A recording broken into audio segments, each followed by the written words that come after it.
dit que c'est mauvais, toi aussi tu dis que c'est mauvais. Amen. Amen. Alléluia. Amen. Dieu te dit,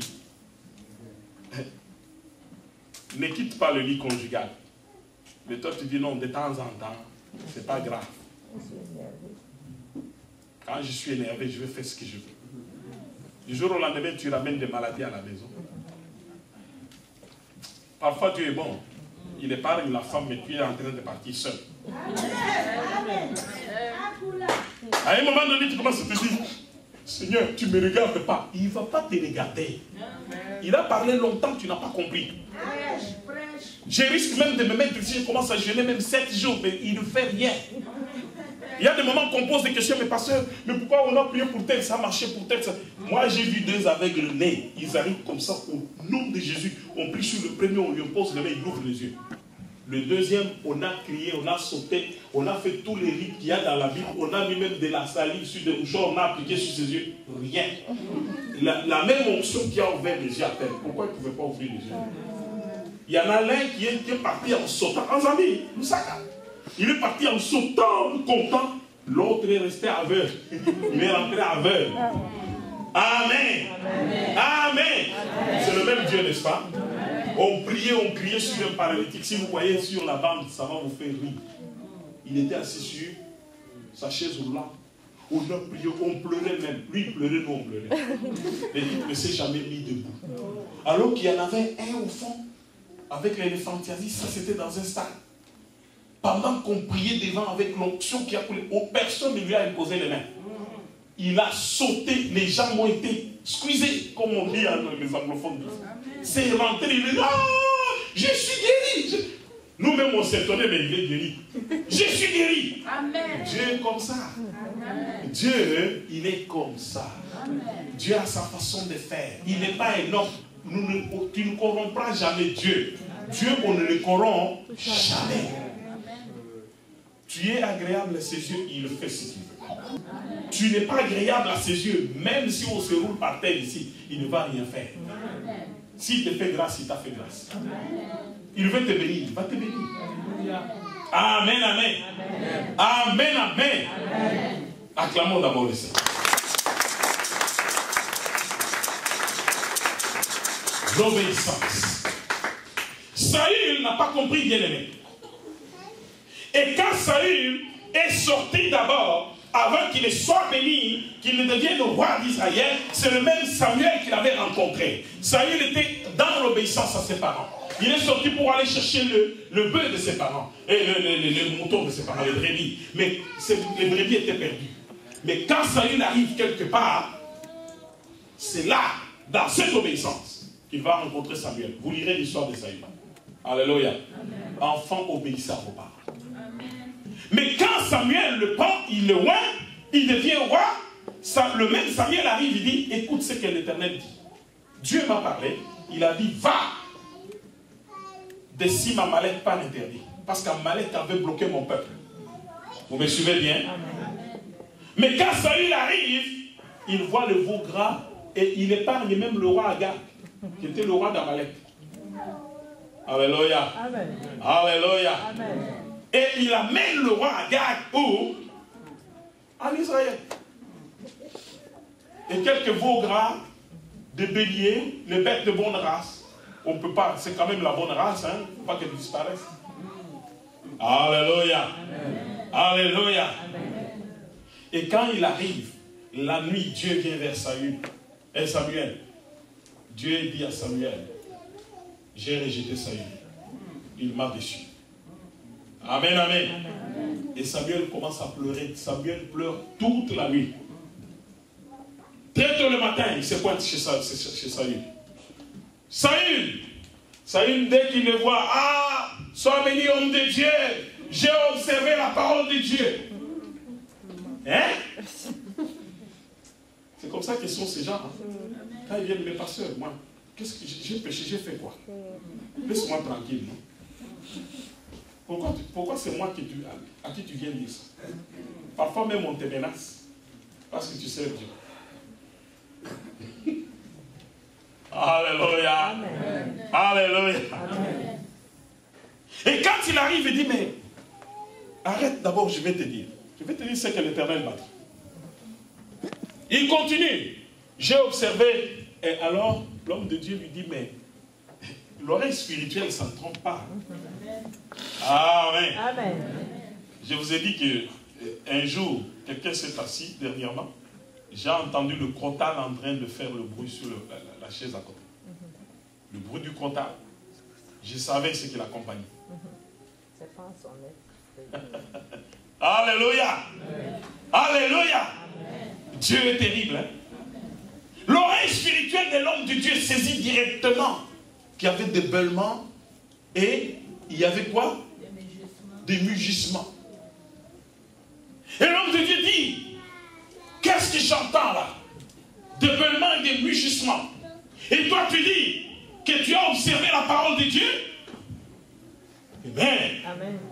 Amen. Amen. Automatiquement, Saül se voit confondu. Oh non, ils ont amené ces bêtes chez les Amalicites parce que le peuple voulait les offrir à l'Éternel, ton Dieu. Hein? Et Saül le regarde et lui dit, mais est-ce que la désobéissance à la parole de l'Éternel, l'obéissance à la parole de l'Éternel, est-ce qu'on peut la comparer à tous ces sacrifices? L'Éternel s'est réjoui de graisse de bélier et de tout ça. Hein? Est-ce que ça l'intéresse? Alléluia. Amen. Comment tu peux faire une chose pareille? L'observation de la parole de Dieu vaut plus que tout ça. Ça vaut plus que les sacrifices. L'obéissance est au-dessus des sacrifices. C'est comme certains frères qui pensent, ah non, bon, quand j'arriverai chez Dieu, je vais... Admettons, je vais vous donner l'exemple. Quelqu'un qui fait... Je ne chante pas. Elle est call girl. Mais elle se dit chrétienne. Elle va faire ça. Elle prend cet argent. Et dit non, quand j'arriverai à l'église, je vais donner beaucoup d'argent. Et ça va aller. Est-ce que ça marche avec Dieu? Non. C'est la même chose, n'est-ce pas? Alléluia. Alléluia. Tu vas faire ça. Tu viens avec le produit de la souillure. Tu viens donner à Dieu. Tu es maudit 2 fois. Vous me suivez très bien. Tu es maudit combien de fois? 2 fois. Observe la parole de l'Éternel. Et Dieu va t'élever encore plus haut que ça. Amen. Dieu est capable. La Bible dit, Dieu est capable de vous bénir à une dimension que vous ne pouvez pas imaginer. Amen. La plupart des temps, c'est parce que nous ne faisons pas confiance en Dieu. Et ne pas faire confiance, c'est attirer la colère de Dieu. Et quand Saül achève, Saül tient même le vêtement de Samuel, viens avec moi, bénis-moi, honore-moi. Si vous lisez quelque part, il va même dire, honore-moi devant les anciens d'Israël. Tout ce qu'il cherchait, c'était l'honneur. Et Samuel lui a dit, quand tu étais petit, tu sais, quand quelqu'un est encore petit, il ne dit rien de tout ça. Quand quelqu'un n'a pas encore la bénédiction, il ne dit rien, mais une fois que quelqu'un commence à s'élever, l'arrogance entre. Alléluia. Alléluia. Le m'as-tu vu commence. Sais-tu ce que je suis? Tu veux jouer avec moi?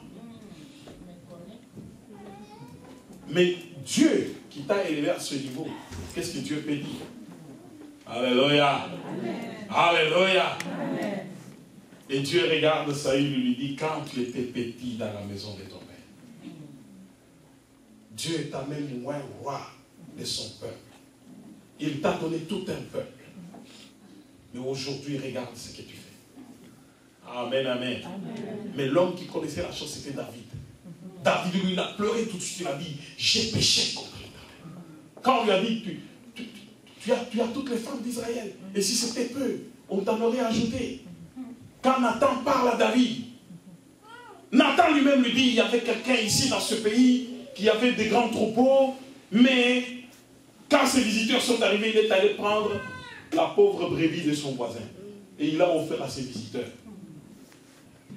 Hein? Et cette brebis était tout pour son voisin. David dit, quel est cet homme? Il mérite la mort. Le prophète Nathan le regarde, il dit, cet homme, c'est toi. Il dit, hein, c'est moi. Il dit, oui, Dieu t'a donné toutes les femmes d'Israël. Mais pourquoi tu peux aller prendre Bathsheba, la femme d'Uri, le pauvre, qui n'avait qu'une seule femme? C'est cette femme-là qui était agréable à tes yeux. Et si c'était peu, Dieu t'aurait... Et non seulement ça, tu as fait périr Uri. Tu l'as fait placer dans la guerre, aux endroits où on devait le tuer. David, quand il entend ça, David se jette et dit, j'ai péché contre l'Éternel. Il n'a même pas cherché à s'expliquer.